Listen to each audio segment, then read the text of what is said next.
Quaker puffed wheat is shot from guns. Quaker puffed rice is shot from guns.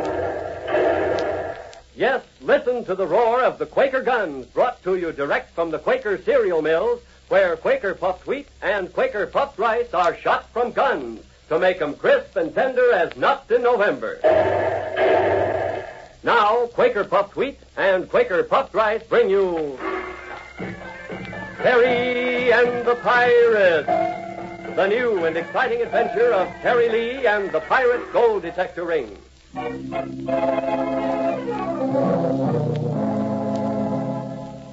Con, I owe it to the memory of my father to save his name, to find his murderer. And for the first time in my long search for the ring, I've got something to go on, thanks to you. Let me get back to Shanghai. Let me see Turnbull, and I promise... No, son, you shall not get away. But why, Con? Why? This is the fateful hour in the destiny of the coast of Nan Kai Feng. Unless the gold detector ring is returned before the new moon rises, and we are thus able to ascertain whether this is the true idol, the ancient curse of Ping Yang shall fall upon us all, and all our people will die. I respect what you've said, Con. I realize the importance of your problem, but... why do you insist I have the ring? Isn't it obvious Turnbull has it? Didn't he promise to return it to you and then renege on that promise? Indeed, he promised to return it, and he would have done so if you and your friends had not intervened. He has told us distinctly, my son, that you have the ring. And you trust his word on it more than you do mine. Yes, because we know how important it is to you to have the ring. Of what use could it possibly be to Mr. Turnbull? I don't know, but I'd sure like to find out. You are deluding yourself when you question Mr. Turnbull's honor and integrity, my son. He is a great man, known and respected throughout the world for his kindness, his generosity, his philanthropy. We cannot doubt him, but we can doubt you. Mr. Lee, help us. Help us to save our province. We know you have the ring. Give it to us. You shall go free. Withhold it from us longer, and you shall pay the full penalty. Terry's 11th hour draws closer in the form of an unnamed but perilous threat which the Khan now holds over his head. Meanwhile, in a secluded tea room hidden away in one of the side streets of Shanghai... We'll have to make this meeting pretty short, friends. My date with Turnbull is in less than an hour. Why in the name of Aunt Martha did we have to pick this revolting ghost nest, Pat? Because it's out of the way. We won't be overheard, and there's no chance of Turnbull seeing us all together. So eat your soup, Boston, and stop yammering, huh? Yes, Bob. Nice little stories in the papers, aren't they? Yeah, I was reading them just before you came. Poor Terry and Connie, plastered all over the front pages. Murder suspect staged daring jailbreak. Police spread dragnet. Magistrate says no clue yet to whereabouts of Terry Lee and Connie, but their capture expected momentarily. Phooey. Anybody with any sense could tell, looking at that picture of Terry, that he never would commit a murder. Look at him. So nice and so honest and so sort of cute. I can't stand it, thinking of the trouble he's probably in now. What are we going to do? I only wish we could remember the name of that province. Oh, it's a funny name, Pat. It's like Nanky Poo or something. Oh, fine. Somewhere in the province of Gilbert and Sullivan, no doubt. That should give us a hot lead. Okay, wise guy. If you're so smart, what have you two turned up since this morning that might be considered a hot lead? Well, not very much, I'm afraid. Pat, I'm kind of ashamed Now, of you. wait a minute. For practically 10 years now, Pat, ever since Terry was a kid, you've been running his life here in China, watching him like an old mother hen, ordering him around and telling him when he should brush his teeth and go to bed. And yet what happens? The first time Terry really gets into a jam, you just sit there and don't do anything. Mother Burma, may I have the salt, please? No. And as for you, Patrick, you'd better sit in the corner for the next half hour. You're right, Burma. I know I haven't been much of a help so far, but I'm doing all I can. We haven't exactly been sitting still, Burma. In fact, we did just a little sleuthing about an hour ago. Pat, will you stop jiggling that little box around? It makes me fidgety. Sure, sorry. Say, let me see that box. I thought you might be interested. Pat, it's a box of cough drops with an American label on it. Yeah. Where did you find this? In the house where Chung Fu was murdered? They ought to move that place to an amusement park. It'd make a first-class spook house. Do those little lozenges mean anything, Burma? Mean anything? Do you know who uses cough drops just like these? I've seen him take them. I was hoping those might be something our friend Turnbull left behind. I know these are Turnbull's. Friends, I could be mistaken, but this innocent little box here might very well be the weapon we need against Turnbull. If these won't make him talk, I don't know what we can do. What are you going to do with them, Burma? Just leave that to me. Uh-oh. Look at the time. I've got to be getting back to the garden. Take it kind of easy with that guy, Burma, will you? We like having you around. Oh, sure. Don't worry about me. Well, I'd better be shoving off. Meanwhile, see if you can't figure out what the name of that province is. And you, Hotshot, check your friends, won't you? We've got to figure a way somehow to help Turnbull get back to the States. Sure, I'll do my best. But why do we want to get him away? That's part of my bargain with him, Hotshot. If I can promise him a safe exit, I think he'll let me see the ring. Well, here goes Sister Burma, off to the lion's den. Keep your fingers crossed.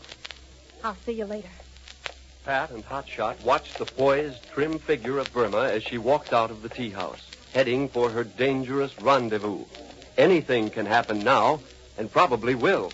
And Hotshot says admiringly, What a gal. They don't come any braver, do they? You can say that again, Boston. But come on, time's a-wasting. We'd better get to work. Okay, I'm right with you. But I can't help wondering, Pat, if the cops can't find Terry and Connie, how in the name of Aunt Martha can we? That's a good question, Hotshot. But you and Pat had better get going. Time's getting short for Terry and Connie, and Burma may soon be starting something that you, too, will have to finish. In a moment, Burma faces Turnbull for the showdown. But first, say, do you know why I refer to Quaker puffed wheat and Quaker puffed rice as giant-sized breakfast grains? Why? Well, here's why. It's because these delicious, ready-to-serve cereals are made from the choice, selected, sun-ripened wheat and rice exploded to 8 times normal size. Yes, in the big Quaker mills, huge guns are loaded with the premium grains of wheat or rice. Now, listen to the actual sound as these guns are shot off. Man, oh man, out they come. Quaker puffed wheat and Quaker puffed rice. These tasty grains are now giant grains, exploded up to 8 times normal size. They're crisp and tender, shot through with nut-like flavor. That's why we say shot from guns makes Quaker puffed wheat and rice bigger and better tasting. What's more, they're good for you. Furnish the food value of restored natural grain amounts of vitamin B1, niacin, and iron. Tomorrow, sure, treat yourself to a bowl full of swell-tasting Quaker puffed wheat or Quaker puffed rice. Add milk and sugar, top with fruit. Sliced peaches or pears, for instance. Get the whole family in on the fun. Boy, it's delicious. A long, low convertible speeds through the lonely country roads on the outskirts of Shanghai. In the front seat, the ever-quiet Sage at the wheel, with the surly-faced Fright beside him. In the back seat is Burma, and beside her, a distinguished-looking gentleman who seems completely at peace with the world as he puffs at a cigarette through a long ivory holder. There's nothing in this pleasant picture to suggest the excitement that lies just ahead. Ah, this is indeed pleasant, Burma. It was most kind of you to keep our little engagement this afternoon. The pleasure is all mine, Mr. Turnbull. Won't you call me Crawford? All my friends do, you know. Why, yes. Yes, of course, Crawford. Thank you. My dear, I've been watching you. Is something disturbing you? You look just a little unhappy. Oh, it must be this big hat. It always gives me a dark, moody look. Mm-hmm. Are you sure that's all? Or are you still unhappy over the disappearance of young Mr. Fein? Oh, why should I worry over him, Crawford? I haven't given the boy a second thought. Such a nice young man. What a shame he's gotten himself into so much trouble. I don't suppose you've had any word from him. None at all, but after all, he's no particular friend of mine. Why should I hear from him? You almost convince me, my dear. Crawford. Yes. Not that I care, of course, but where was it they took Terry Lee? Can you remember the name of the province? No, I don't believe I ever heard of it before. Oh. Why do you ask? No reason. No reason at all. Just curiosity, I guess. But let's talk about something more interesting. Let's talk about you, Crawford. Me?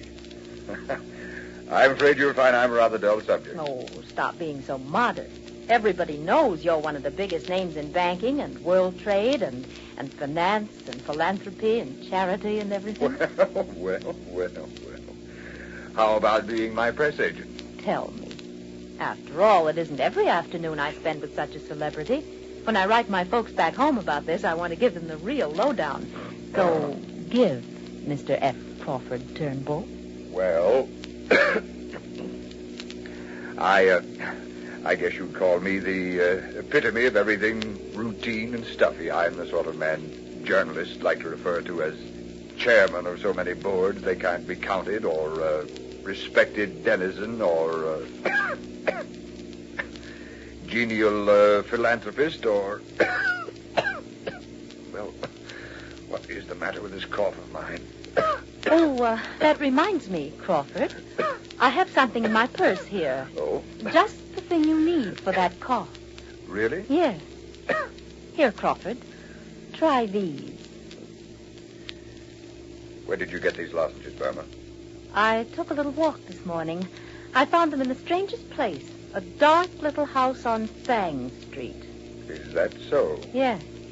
Lucky, isn't it, that somebody else likes the same lozenges that you do? For, of course, they can't be bought outside of the United States.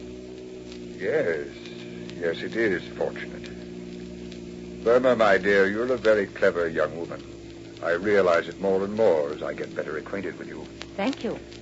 Thank you, Crawford. Have you heard anything further from your friends about my possible exit from China? Yes. They think it can be arranged. Have you heard anything further about the ring? I wouldn't be at all surprised. My dear, let us go back to the gardens for a cup of tea and a little talk. Shall we? By all means, Crawford. By all means.